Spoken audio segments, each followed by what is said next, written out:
E aí, turminha, vamos para a nossa aulinha. Hoje a gente vai falar um pouquinho sobre cadeia alimentar. Vamos lá?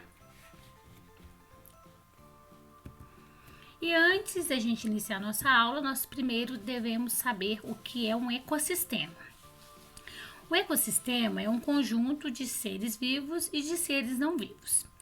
Os seres vivos, também conhecidos como os fatores bióticos, e os seres não vivos como fatores abióticos.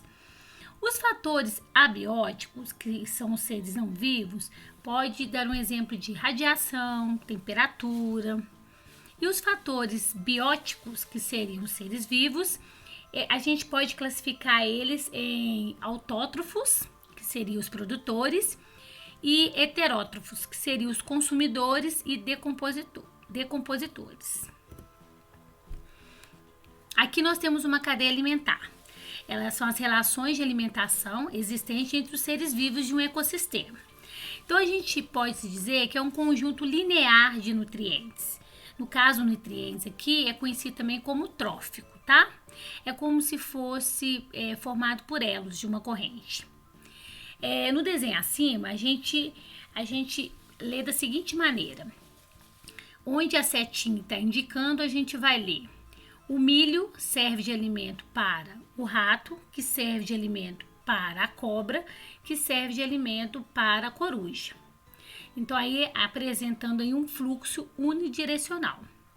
Então, é como se o milho fosse o produtor, o rato fosse o consumidor primário, né? A cobra o consumidor secundário e a coruja como consumidor terciário ou consumidor final. E depois teríamos os decompositores. Então vamos falar um pouquinho sobre cada um deles. Os produtores, eles são capazes de produzir seu próprio alimento, né? Então ele não necessita de ingerir outros seres vivos para se alimentar, né? Então nesse caso, eles são conhecidos como autótrofos, por ele produzir o seu próprio alimento. E é através do quê? Da fotossíntese. Porque normalmente os produtores são quem? As plantas, as algas e algumas espécies de bactérias. Os consumidores, eles são organismos que não são capazes de produzir seu próprio alimento. Então, eles precisam de outro, né? Eles precisam de alimento. Então, nesse caso, são conhecidos como heterótrofos. Os consumidores, eles apresentam diferentes classificações.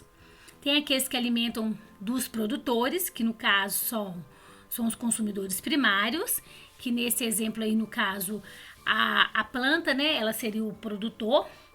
A capivara seria o consumidor primário, pois ela alimenta da planta. E tem os que alimentam de consumidores primários, que são chamados de consumidores secundários, que no caso aí seria a onça, pois ela alimenta da capivara. E tem os que alimentam dos secundários, que aí chama terciários, e assim sucessivamente. Então, a cada nível, a energia e a matéria são perdidas. Então, por isso, as cadeias alimentares, elas geralmente apresentam poucos níveis de tróficos. O que é tróficos mesmo? De nutrientes. Os decompositores, eles, assim como os consumidores, eles são heterótrofos, pois eles não produzem seu próprio alimento. Então, esses organismos, geralmente representados por fungos e bactérias, eles realizam a decomposição, que é um processo, né, responsável por devolver ao ambiente os nutrientes para que possam ser utilizados por outros seres vivos. O sol, ele é a fonte primária de energia.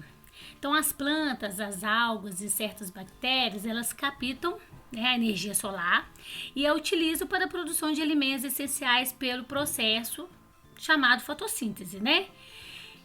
E aí os animais, eles não fazem a fotossíntese, é só as plantas.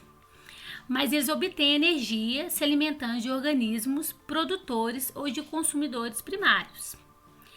O que é a fotossíntese? Ela é um processo químico, né, mais importante da natureza, porque ela garante a produção do oxigênio necessário para a existência da nossa vida, né? Então, nesse esquema aí, a gente consegue perceber que a planta, né, ela capta a energia solar E junto com a água e os sais minerais e o gás carbônico, ela é capaz de produzir a glicose, né?